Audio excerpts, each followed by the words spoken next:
Olá, telespectador do Amazonsat, programa Literatura em Foco, hoje como convidado o professor, doutor José Barbosa Filho.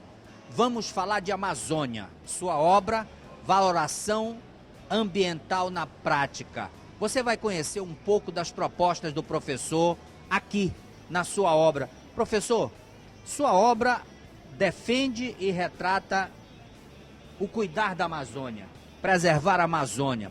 Os problemas ambientais dos países desenvolvidos são diferentes dos países subdesenvolvidos? Por quê? Sim, a diferença se dá basicamente na produção. Os países desenvolvidos trabalham já com a industrialização dos produtos e os países em desenvolvimento fornecem as matérias-primas. Então, os países em desenvolvimento são países extrativistas, usam os minérios, os seus recursos naturais e enviam para os países desenvolvidos para que eles processem e produzam bens de consumo finais. Será que o Brasil está preservando a Amazônia? Será que nós estamos cuidando dessa Amazônia com esse aumento do uso da terra? Afinal, nós temos a soja, nós temos o gado. Como é que a Amazônia se comporta diante do seu olhar nas suas pesquisas da obra? Funciona da seguinte forma, Brian. O sistema produtivo, ele se expande devido ao aumento populacional. E nós precisamos nos alimentar. A gente tem que desmistificar essa história de que o empresário é um camarada que veio de Marte para destruir o planeta Terra. Ele aproveita oportunidades. E dentro dessas oportunidades existe a expansão populacional, o crescimento populacional e a expansão da fronteira agrícola. Basicamente, a gente tem que observar as potencialidades de cada região. A nossa região é uma região de floresta, então a atividade pecuária ou a própria agricultura, o que acontece de uma maneira bem simples? Nós substituímos a floresta por capim.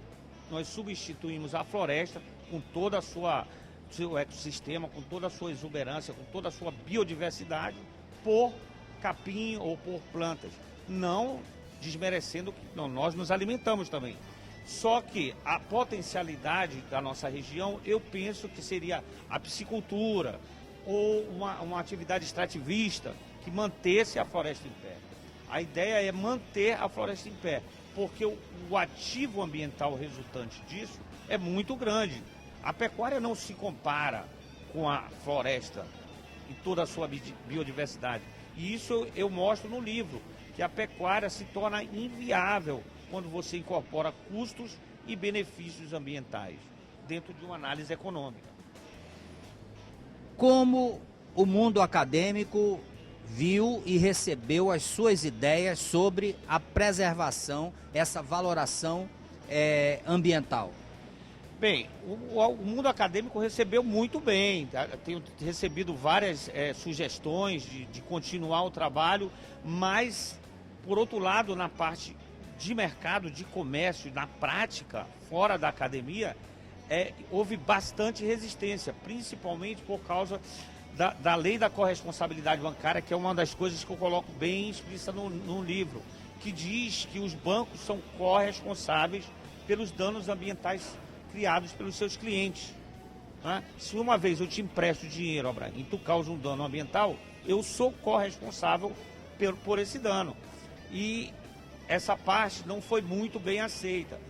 E também, por outro lado, a questão dos licenciamentos. Né? O sistema de obtenção de crédito no Brasil, ele funciona com 3 licenças. A licença prévia, a licença de instalação e a licença de operação. E são documentos, são papéis que não garantem a performance ambiental. Né? E o banco, por sua vez, ele como eu diria, ele se resguarda com essa licença. O próprio caso recente da barragem Mariana comprova isso. É uma verificação in loco da questão da licença. Um projeto totalmente licenciado, mas que resultou num dano ambiental sem precedente, o maior acidente ambiental ocorrido no Brasil até hoje. Agora, totalmente licenciado. Agora, professor, o senhor fala do aumento da população. Como é que o senhor analisa na sua obra ou na sua visão como professor e como defensor do meio ambiente, esse avanço da população com a periferia, com desmatamento, com a invasão, isso também não contribui contra, não depõe contra o meio ambiente? Com certeza, com certeza. O aumento populacional é uma das variáveis que mais procura, que os pesquisadores mais procuram verificar alternativas, descobrir alternativas. Uma alternativa para isso seria o controle populacional mesmo, porque, veja, Ibrahim, a Terra é um sistema fechado. É um sistema fechado, nós não temos acesso ainda a outros planetas, etc. Então o que nós temos para viver é o nosso planeta. E se você bota 2 pessoas no sistema, eu digo eu e minha esposa, e nós temos 2 filhos, por exemplo, então o sistema está em equilíbrio. Quando nós saímos, saiu 2, entrou 2. O sistema está em equilíbrio. Mas ao passo que se eu tiver 8 filhos, eu vou estar sobrecarregando o sistema. Vai sair 2, vão ficar 6 em excesso.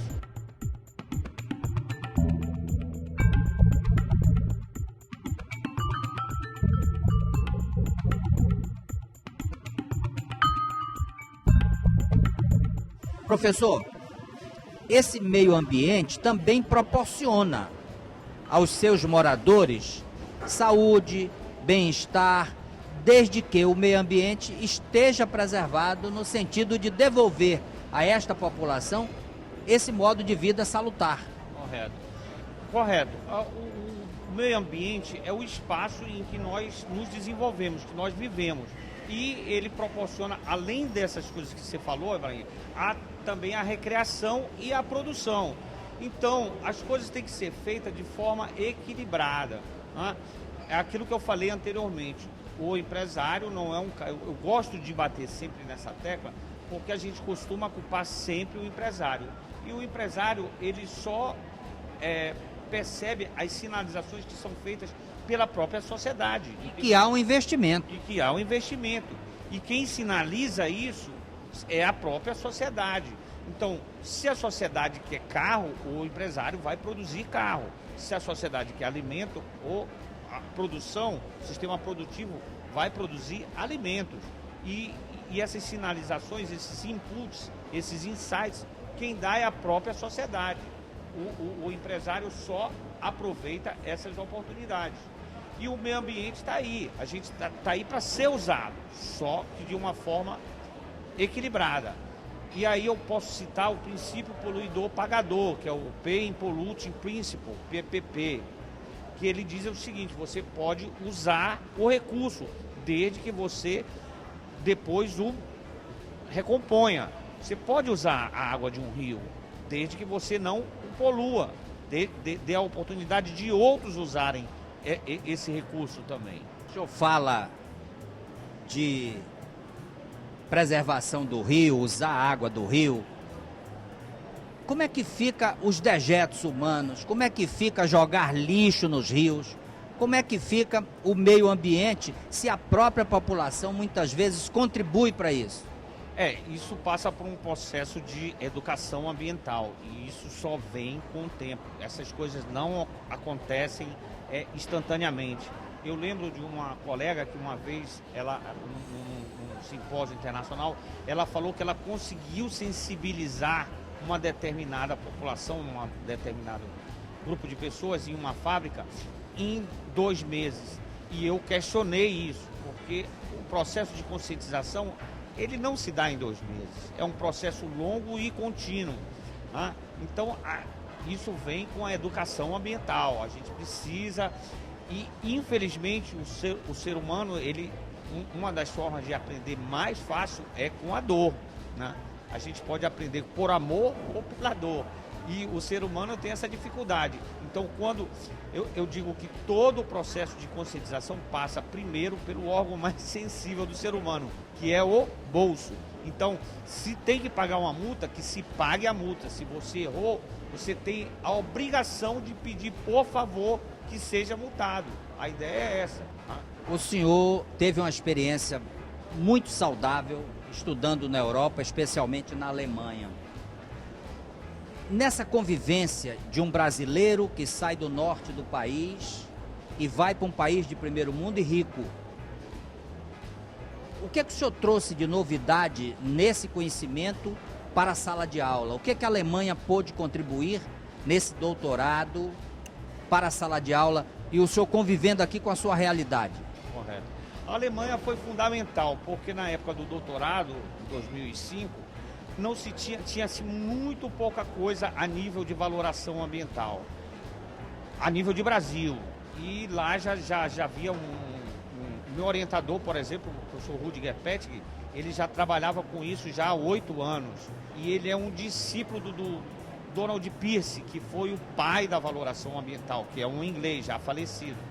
Então ele aprendeu e eu aprendi com ele. Então eu já sou a 3ª geração a nível mundial sobre valoração ambiental.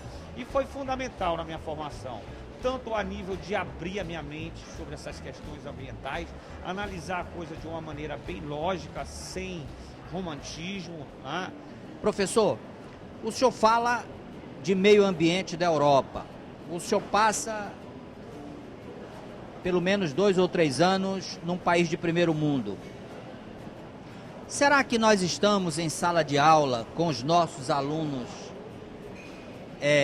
pequenos, os pequeninos, levando para eles essa consciência para formar uma geração do futuro e quando o senhor encontrar com eles lá na universidade, o senhor possa ter essas cabeças com um nível de formação intelectual importante na valoração? Com certeza, é a esperança, né? Os nossos pequeninos são a nossa esperança naquilo que eu falei anteriormente sobre educação ambiental. A cada geração que se renova, há um crescimento sobre esse conceito ambiental. Certamente que a nossa geração, ela teve ainda aquele período de fartura, os recursos naturais eram fartos, até a gente tinha a ideia que eles eram infindáveis, mas eles não são, eles têm uma capacidade limitada. E essa renovação é importante e principalmente a questão de estar conversando e discutindo sobre esses assuntos, né? O Brasil é um país que tem um problema sério, que a gente sabe, que é a corrupção. E na minha percepção, só existe uma forma de acabar com a corrupção, é expondo ela. Você tem que expor, seja no nível que for, às vezes vai doer, porque às vezes nós somos o agente corruptor. Quando eu digo nós, eu me incluo também, porque há uma certa cultura nesse sentido. E a questão ambiental não foge a isso também. E a gente está discutindo, falando sobre isso, principalmente para as novas gerações, é muito importante que a gente vai abrindo, semeando essa semente na cabeça deles. Professor, há uma controvérsia muito grande com relação a organizações governamentais. Existem boas e existem umas apenas para captação de recursos. O senhor retrata isso na sua obra. Eu queria que o senhor falasse um pouco sobre isso. Correto. Com o apelo ambiental que veio depois da década de 90, houve um boom de organizações não governamentais, né? Cresceu muito o número, acho que aqui no Amazonas, Manaus especificamente é um exemplo claro, a gente tem várias organizações que tratam do meio ambiente, né? E não tem gerado resultados que esperamos, né? Pelo menos que a gente almeje, né? E usam dinheiro público, há um repasse de verba. Eu acho que tinha que ter uma fiscalização mais forte nesse sentido, né? Buscar resultados. Se o dinheiro for investido, ele tem que gerar resultado. Então, é uma maneira de se avaliar essas organizações não governamentais, através dos seus resultados, né? Eu lembro que eu tive a oportunidade de fazer uma pesquisa na Reserva de Desenvolvimento Sustentável do Atumã, e o trabalho do IPAAN lá era muito bom, eu constatei isso em loco. Mas existem outras reservas que são simplesmente deixadas lá. O ribeirinho sofre, não tinham nem comida, incrível. Tinha determinadas áreas que eles não tinham alimento. E eram reservas de desenvolvimento sustentável, aquela que recebe o Bolsa Floresta. Mas o Bolsa Floresta é tão pouco, é tão reduzido, que o que acontece? O ribeirinho recebe o dinheiro e continua desmatando, né? Que é uma característica, isso já foi observado. Então, uma alternativa seria aumentar um pouco esse valor do Bolsa Floresta, ou fazer com que o ribeirinho use a floresta para obter um ganho de uma forma sustentável. O Brasil tem um projeto para a preservação da Amazônia? O senhor, como professor, um militante, um pesquisador, um intelectual da área, como é que o senhor analisa o Brasil pensando na Amazônia? Não existe, é fato. Esse projeto em si não existe. O que existe é o sistema de licenciamento, que a gente sabe que é falho, é deficitário, não tem gerado resultados bons, porque a gente vê que muitas empresas que obteram todas as receitas, as licenças, e resultaram em grandes desastres ambientais. Um exemplo é Mariana, e teve outros já também. Professor, nós estamos chegando ao final do programa e o senhor tem a oportunidade agora de se despedir. Ok, obrigado, Abraham. Eu queria agradecer primeiramente o AmazonSat pela essa iniciativa de estar trazendo à tona esse assunto, né? Na pessoa do Felipe Dal Júnior, que foi um contemporâneo meu de colégio militar, e a sua pessoa também, Abraham. Queria agradecer também ao FAM, a Edua, pela editoração do livro, né? Que demorou.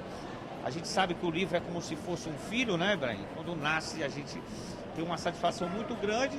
E a Marta Falcão, na pessoa da professora Helena Lima, que proporcionou uma noite de autógrafos, onde o livro foi lançado e teve uma grande aceitação. A gente conseguiu, numa noite só, estar contribuindo com mais de 100 cópias.